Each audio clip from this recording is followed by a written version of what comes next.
Before we get into the episode, I am thrilled to announce that the EntreMD Business School is open for enrollment. The EntreMD Business School is the only school of its kind for physicians who want to build 6, 7, and multiple 7-figure businesses. Over the last 2 years, we have had hundreds of doctors go through the school with unbelievable results. Some of them run brands, some of them run private practices, some of them are coaches, some have other kinds of service-based businesses or product-based businesses. And we've had people come in and cross the 6-figure milestone, cross the 7-figure milestone, cross the multiple 7-figure milestone. You will be in a place where you'll get the coaching, the community, the accountability that you need to thrive as an entrepreneur, especially in the times that we're in. So maybe you've been following me for a while. Maybe you've been getting so much out of the EntreMD podcast and you've been wondering, how can I work with Dr. Una and the community more? Well, this is your chance. Come join us in the EntreMD Business School. It is application only. So go to entremd.com/business to turn in your application. I cannot tell you how many doctors have made statements like this. I recovered my investment in the first week. I recovered my investment in my bank account in the first 90 days. This is the best investment I've made in myself ever.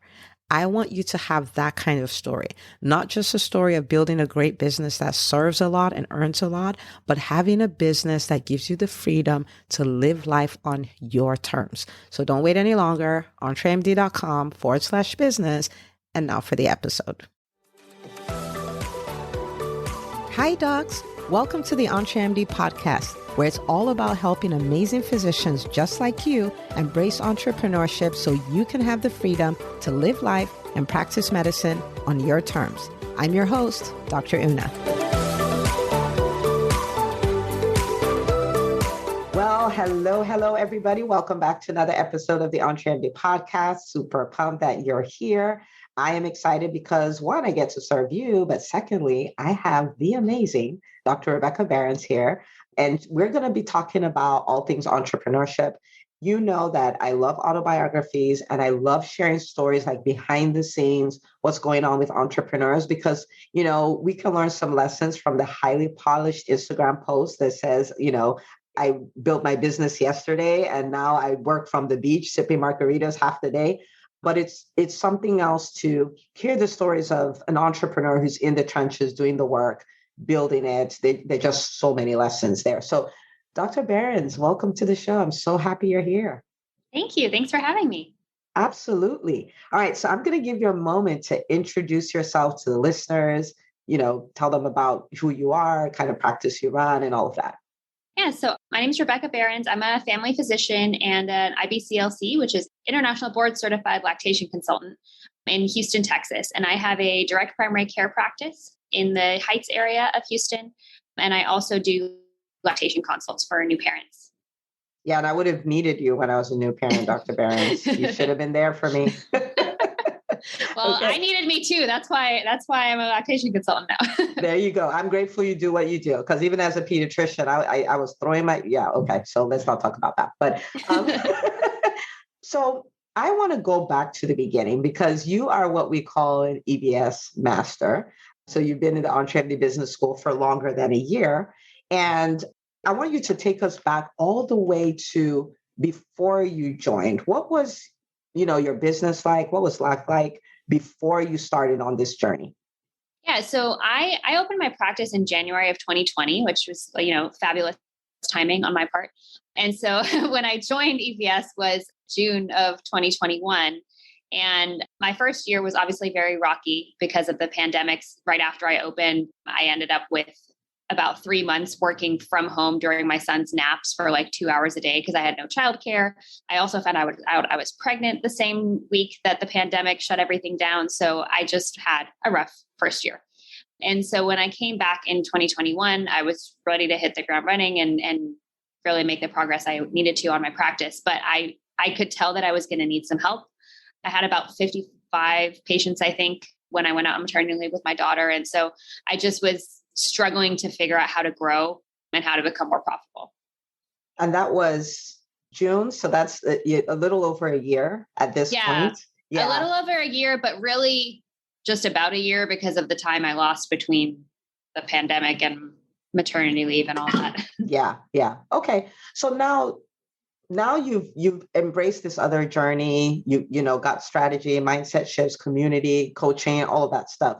What does business look like today? If you could do a before and after picture.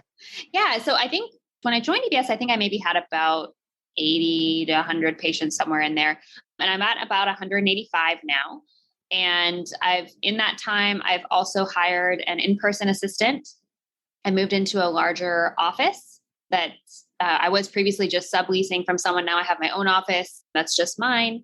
And I have made some adjustments to my pricing and my business model to kind of help things be more stable and also, attract patients that really want to work with me as their primary care physician for the long haul, not someone who's just looking for a quick urgent care visit or something like that. So it's definitely brought a lot of stability to the business as well. Phew. And do we love stability? I love stability. Love it. Absolutely. Yeah.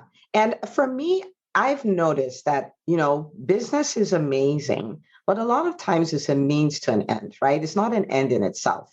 We want to serve, we serve and we earn, but there is a so that, right? And that usually shows up in our personal life, shows up in our relationships, our availability for our families and all of that stuff. So building your business in a way where it's more stable, it's more like what you want it to be and all of that. How has that impacted your personal life? Yeah. So when I joined EBS, I think my daughter was 6 or 7 months old. I think she was 7 months old. And I was working really long hours between my business, but then also my part-time job that I was using to actually pay the bills while trying to run my business. I was working probably 10, 12 plus hours a day. And my goal was to eventually work mom hours, or what I call mom hours, which is 9 to 3. And I'm definitely getting closer to that. So I've been able to reduce my part-time job hours quite a bit as I've built the business and become a little bit more financially stable. And that has just taken so much stress off of me when I'm at home with my family. I used to spend hours every evening just stressing out doing business related activities because I didn't really have a direction or a strategy. I was just kind of constantly thinking and trying to do things. And now I think I have a little bit more of a strategy. So when I am at home, I don't have to be so focused on that. I can be more focused on my family when I'm there. Yeah. And all the mommies say amen, because that's what we want, right? Like work when you're at work, but oh my goodness, when you're home, be home, right? Absolutely. Now, so talk to me about, because you had a unique situation of, I remember your daughter was 7, because I remember this when you were thinking about signing up. So your daughter was 7 and you had the new practice and we were in the middle of a pandemic, right? Like we were still really, really in the middle of the pandemic at this point. What were your thoughts?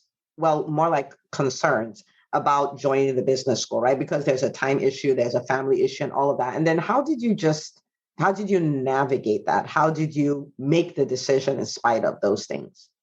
Yeah. So even when I was attending EntreMD Live before I joined, my daughter was like attached to me the whole time. And, I was just like, oh my gosh, it was great, but it was, sometimes hard for me to pay attention, or I would get distracted by her needs. And, I was still nursing and all of that.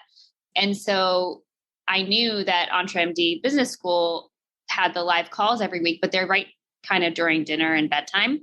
So when you have little ones that, I would come home, I'd be cooking dinner and then I'd have to get them into bed. There was just really no way that I was realistically going to be able to attend the calls with any frequency.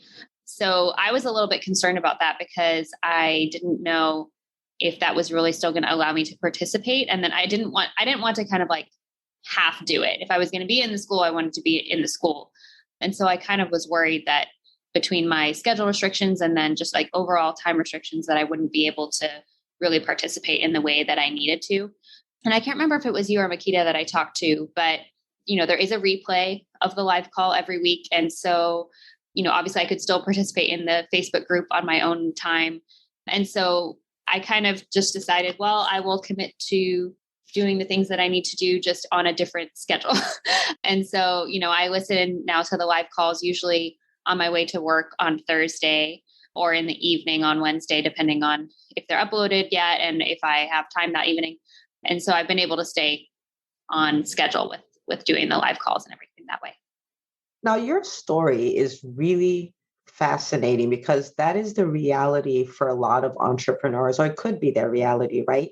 Because there are some legit reasons why you may not be able to engage like somebody else. But the important thing is to create your own custom way of doing it, right? And so the calls are Wednesday evenings, and then you decided, that's cool. I'll just do my calls on Thursday.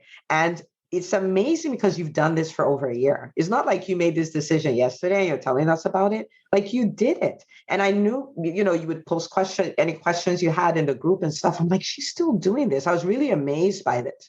And the reason why I'm stopping to acknowledge this is because this is what we do. When I started my journey as an entrepreneur, the first thing I did was a speaking program. And the homework was go on stage and go speak. But I'm a doctor that works 9 to 5. And then I run my own practice. Like I'm not, and they want you to speak on Tuesday at 11 a.m. Like, how am I supposed to do that? Right. But I still had to figure out how to learn. So everything they were doing, I did a weekly show with a Facebook Live so I could practice everything, right? So it wasn't like what everybody else was doing, but I did get my return on investment in that program because I made a decision. You know what I mean? And so for everybody listening, you may go like, I have young kids or, the way my life is set up and all of that stuff, but you can work things out. And not just for a program, but even for your business, right? Like that ability to pivot and adapt and shift. That's so amazing. You did it so beautifully. So I just want to acknowledge that because you're amazing. I mean, you've been doing it, so that's so great. So now you talked about, not necessarily having strategy and stuff like that. So the results that you have seen so far, and I know for you is just the tip of the iceberg, right? What are some of those mindset shifts or strategies that have made a difference in your business? I think the biggest thing for me was, when I started my DPC practice, I got a lot of advice and information from various DPC groups and books and conferences. And a lot of them focus a lot on the initial startup, which is usually just the doctor. But there's not as much out there for when you're trying to grow, how to do that and how to leverage be able to do that. So a lot of people who are starting up with DPC, they're starting by themselves. And there's some people who continue by themselves. They never hire staff. They don't want to have staff. And so that was kind of the model that I expected that I would do. But at least for me, with my family's needs and the way that I work, I very quickly realized that I couldn't do it by myself. And I just had no concept of how I was ever going to be able to hire someone because I hadn't built that into my business model financially. And I just was afraid of the process, to be frank.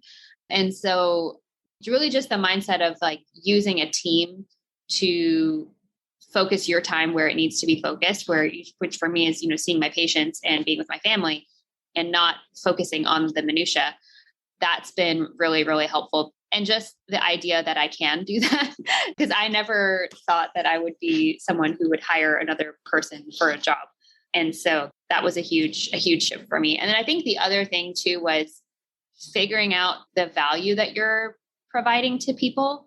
And again, I think in a lot of the DPC community groups, it's a lot of focus on keeping care very affordable and like doing a lot of work for your patient, which is obviously what we're aiming to do.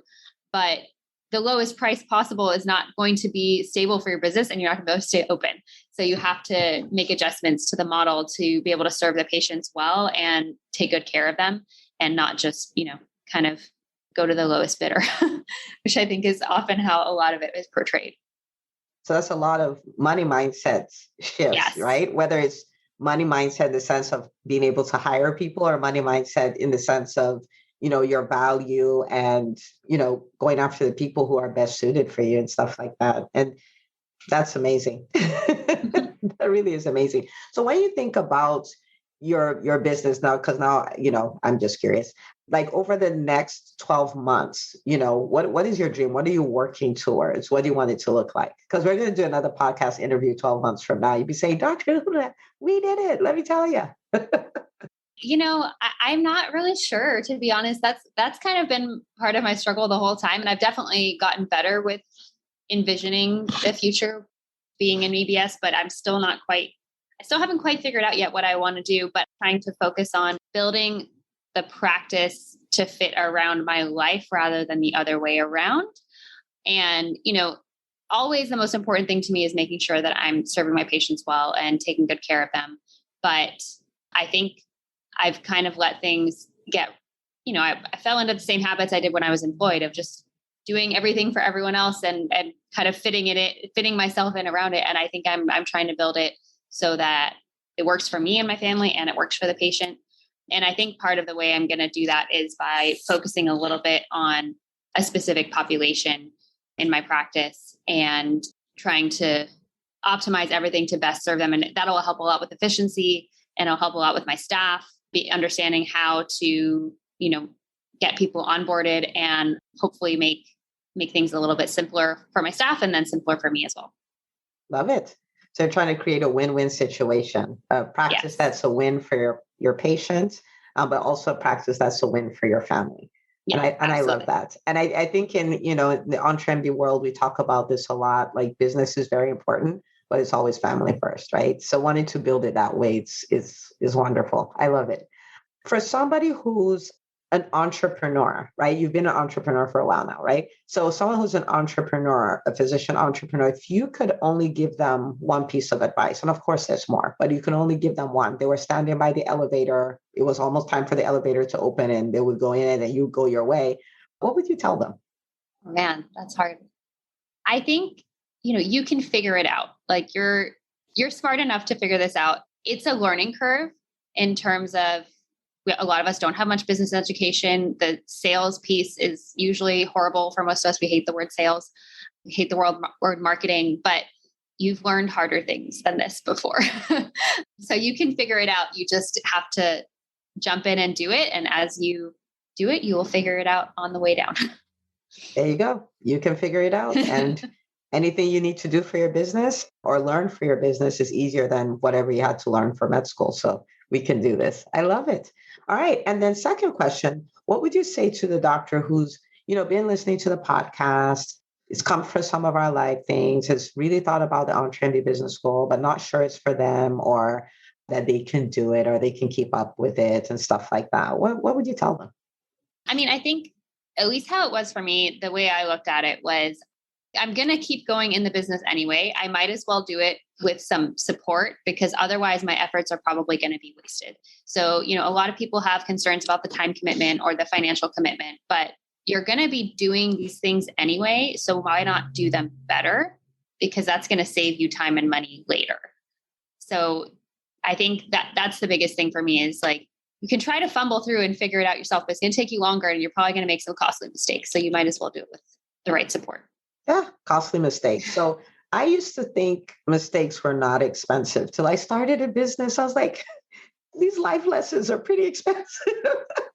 I just remember that when you said that, but I love your reframe. So what you're saying is you may think this will cost you time and this will cost you money, but the truth of the matter is that it will save you time and it will save you money.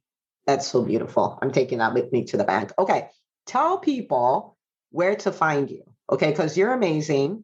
And I love the way you're building your practice. I love the way you've owned your social media. I love the fact that you have put your stake in the ground and you're like, I am going to build a business that will really serve my patients because that's why I'm here, but will help me, give me the opportunity to be there for my family, which is what matters to me and all of that stuff. So where can people follow you and all of that? So I'm on Instagram at Rebecca Berens, MD, and I'm also on TikTok now, thanks to EBS, at Rebecca Berens, MD as well. And my practice is called Vita Family Medicine, and the website is vitafamilydpc.com. Love it. And TikTok has been good for you, I heard. I hear now you have patients finding you from TikTok. I do. That was one of the EBS challenges, put me on TikTok, which I did not expect to ever do. And I ended up having one of my videos go sort of viral. And I've had several patients who found me that way. So that was exciting. I mean, amazing things happen when you put yourself out there. I love it. Yeah. All right, people. So first of all, Dr. Rebecca, thank you for coming on and thank you for taking us behind the scenes and being very vulnerable, sharing triumphs and trials. Truly appreciate it because it is so encouraging for the physician community to see. We need examples of what is possible and you're a shining example of what is possible. So thank you so much for coming on the show. Thank you.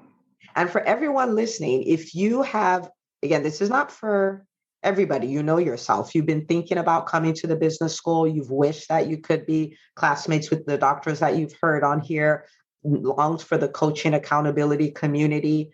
The EntreMD Business School is calling your name. Answer the call. Okay. So entremd.com/business. Come join us. It was built for you, to support you, to help you to do what you're trying to do, whether that's to build a multi-7-figure business, whether that's to build a business that supports you so you can have time with your family, whether that's to start your business. And you get to be classmates with people in all of these phases, which is totally beautiful. So go sign up. And this episode, if you know another doctor who is starting a business or in business, be sure to share it with them, because as always, our stories are so powerful and there's so many lessons to be learned. So go share the episode, and I will see you on the next episode of the EntreMD podcast. Hey, if you love listening to the EntreMD podcast, I want to invite you to join EntreMD On Demand. It is my signature subscription program that gives you access to a library of business courses designed to help you do one thing as a physician entrepreneur, and that is to thrive. Just head out to entremd.com/on-demand, and I'd love to have you join us. See you on the inside.